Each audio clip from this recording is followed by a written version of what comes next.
علماء کے صدر صاحب اور سیکریٹری حضرات،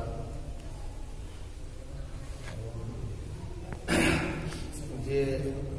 آپ حضرات علماء ہیں، آپ حضرات کے سامنے بہت لمبی گفتگو کرنا غیر مناسب بات ہے، لیکن یہ بھی مناسب نہیں ہے کہ ایک دم گفتگو نہ کی جائے اور بات نہ کی جائے اور آگے نشستن برخاستن والا معاملہ ہو۔ تو آج کا ہمارا اور آپ کا یہاں مل کر بیٹھنا ایک ملی کاز کے عنوان سے ہے، اور وہ ہم ملت اسلامیہ ہندوستان کے اندر رہنے والے ہی نہیں بلکہ ہند و پاک بنگلہ دیش کے مسلمانوں کے دلوں کی دھڑکن، دلوں کی آواز، جمعیت علماء ہند، اسی کے دعوت پر ہم سب لوگ یہاں پر اکٹھا ہوئے۔ جمعیت علماء ہند 1919 میں اس کی بنیاد ہمارے اسلاف، ہمارے بزرگان دین اور ملک کے حالات کی جو نباز علماء تھے، انہوں نے 1919 میں اس کی بنیاد جمعیت علماء کے پلیٹ فارم سے ڈالی۔ گو کہ یہ کام 1919 سے پہلے علماء کا سرفروشانہ انداز میں ہوتا رہا ہے۔ اس کی لمبی تاریخ ہے، آپ حضرات علماء جانتے ہیں کہ چاہے وہ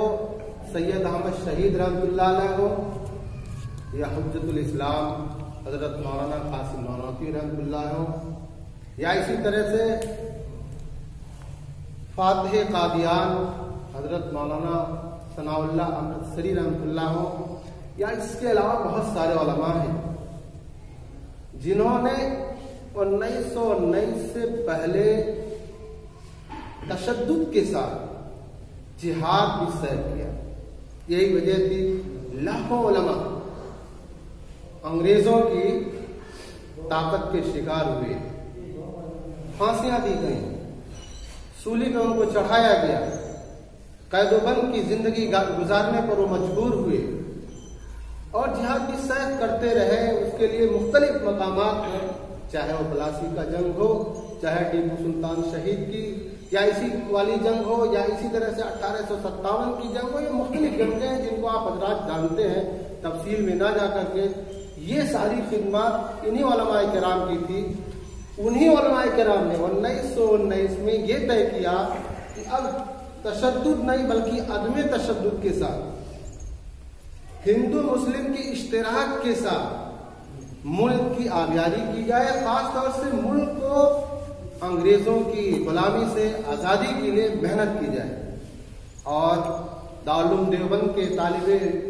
اول اسیر مالٹا حضرت مولانا محمود الحسن دیوبندی رحمۃ اللہ علیہ کی قیادت میں جمعیت علماء کی بنیاد ان سرفروشوں نے ڈالی۔ یہ کام جمعیت علماء کے پلیٹ فارم سے تحریک آزادی کا کام مختلف زمانوں میں مختلف شکلوں میں چلتا رہا۔ بالآخر 1947 میں آ کر کے اسی جمعیت کی محنت سے، جمعیت کی اسی پالیسی کے تحت کہ عدم اشتراک، عدم تشدد اور اشتراک والے فارمولے سے کہ اس کے اندر ہندو مسلم مل کر کے ہم محنت کریں گے، جہاد بھی سیف کی بھی ضرورت نہیں ہے، انگریزوں سے لڑنے کے لیے ہمیں مل جل کر کے کام کرنا ہے، تو ہندوؤں کو بھی اپنے ساتھ جوڑا اور جب جوڑ کر کے آزادی کے لیے محنت کی، اور ان کی وہ محنت رنگ لائی جس کو آپ 15 اگست کے نام سے، آزادی، یوم آزادی کے نام سے یاد کرتے ہیں۔ 1947 میں جا کر کے ہمارا ملک آزاد ہو گیا۔ تو جمعیت کے لوگوں نے اس کی ضرورت سمجھی کہ اس وقت ہم اپنے بیچ جو مذہبی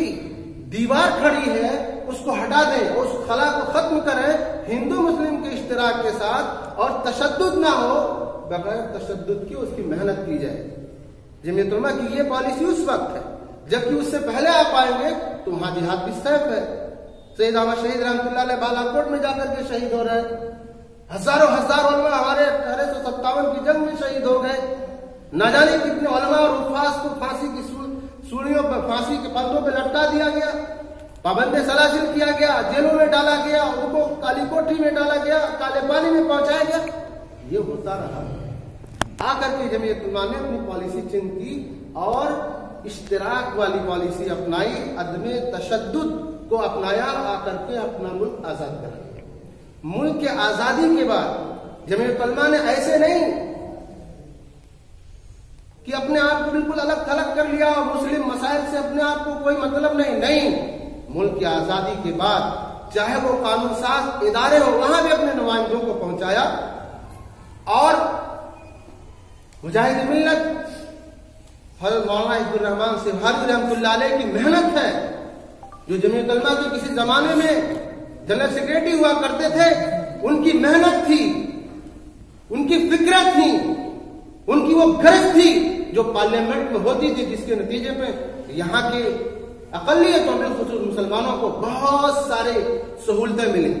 اور جمعیت نے اپنے افراد کو تیار کر کے پارلیمنٹ میں بھیجا، جمعیت نے اپنے افراد کو تیار کر کے گاؤں گلیوں میں لوگوں کو بھیجا اور اپنے مشن کے لیے محنت کی۔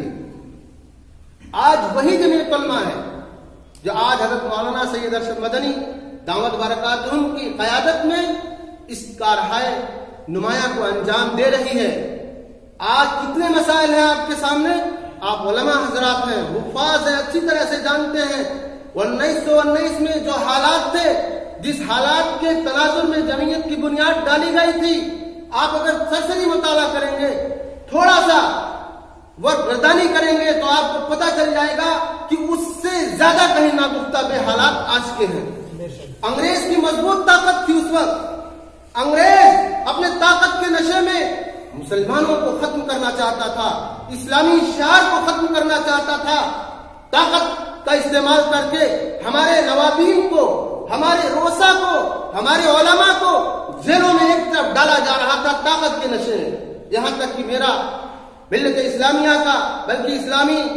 حکومت کا جو آخری تاجدار تھا، جو بادشاہ تھا، بہادر ظفر کو قید کر کے لے جا کر کے بہت دور رینگون میں لے جا کر کے قید کر دیا گیا، تاکہ اس کی آواز یہاں تک لوگوں تک پہنچے نہیں۔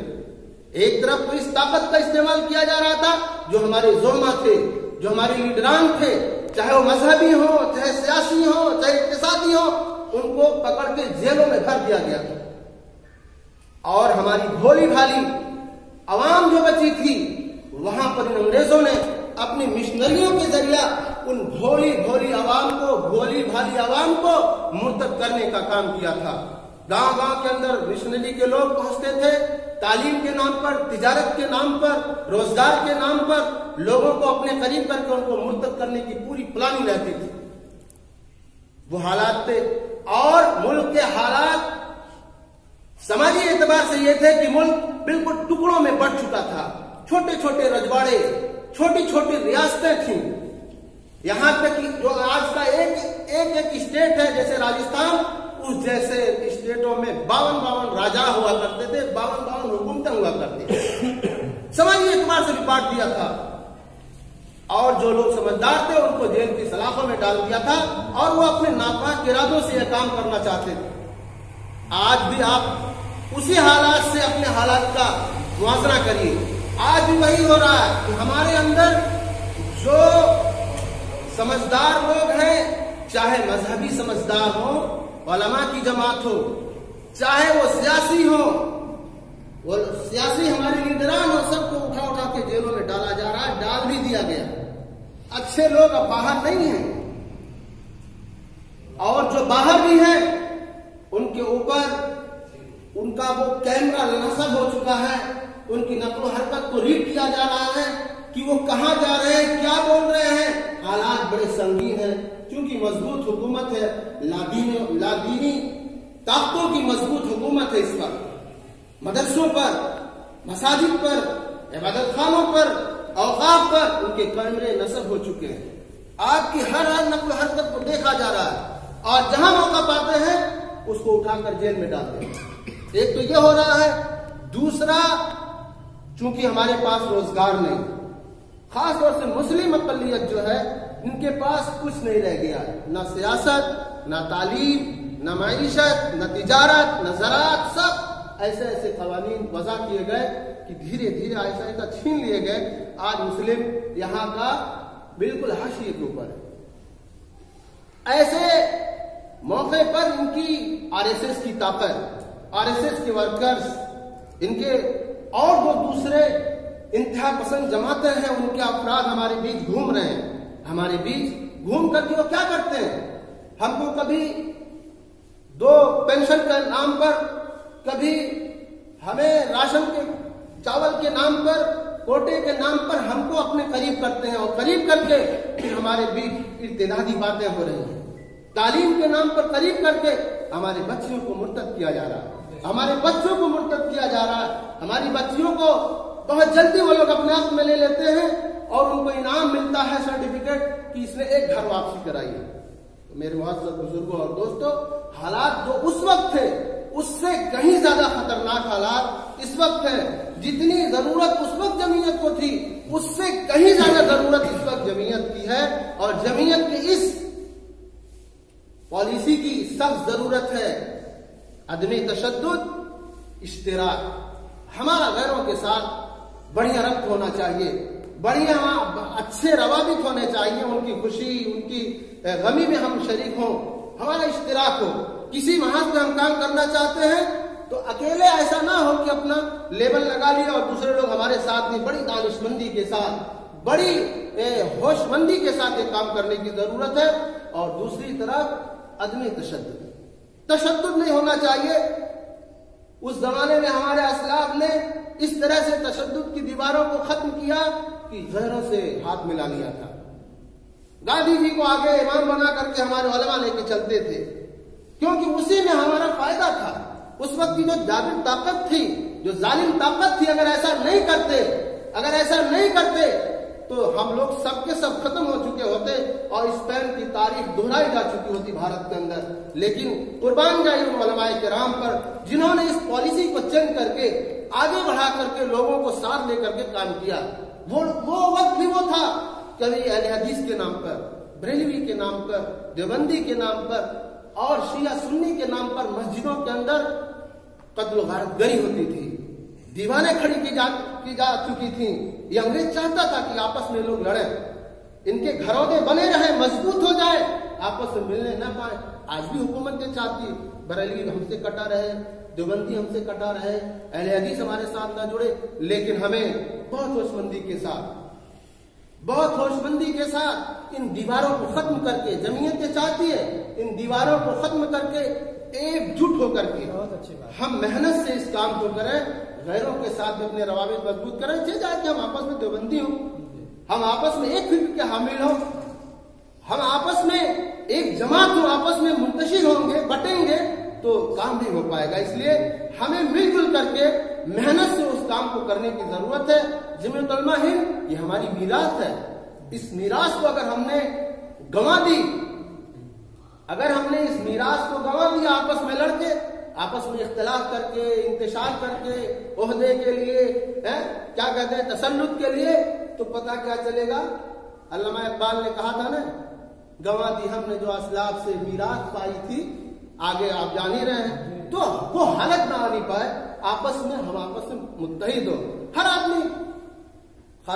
حضرت خالد بن ولید رضی اللہ تعالیٰ عنہ کے جذبے کے ساتھ کام کرے۔ اللہ تعالیٰ کہنے سے زیادہ عمل کرنے کی توفیق عطا فرمائے۔ وما توفیق الا باللہ۔